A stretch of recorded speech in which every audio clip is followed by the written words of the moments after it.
বাংলাদেশের বিপক্ষে 200 রান করবেন বিরাট কোহলি। বিরাট কোহলি সর্বশেষ টেস্ট খেলছেন এবছরের জানুয়ারিতে দক্ষিণ আফ্রিকা সফরে।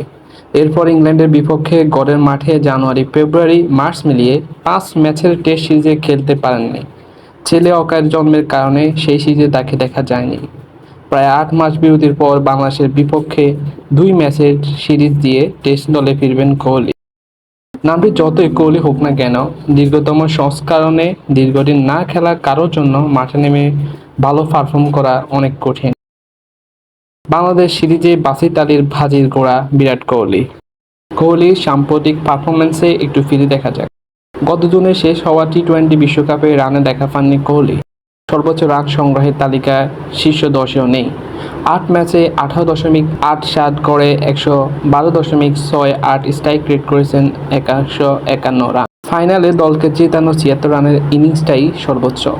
এরপর গত আগস্টে শ্রীলঙ্কার বিপক্ষে ওয়ানডে সিরিজে 3 ম্যাচে করেন 58 রান। কিন্তু পাকিস্তানের সাবেক ব্যাটসম্যান বাসিত আলী মনে করেন, শুধু বাংলাদেশে নয়, নিউজিল্যান্ডের বিপক্ষে সিরিজেও বড় রানের ইনিংস খেলবেন কোহলি। নিজের ইউটিউব চ্যানেলে গতকাল 53 বছর বয়সী বাসিত বলেছেন, ইংল্যান্ডের সিরিজে বিরাট ছিল না, শ্রীলঙ্কা সিরিজে সে ভালো পারফর্ম করেনি, কিন্তু বাংলাদেশ ও নিউজিল্যান্ড সিরিজে আপনারা বড় সেঞ্চুরি দেখবেন।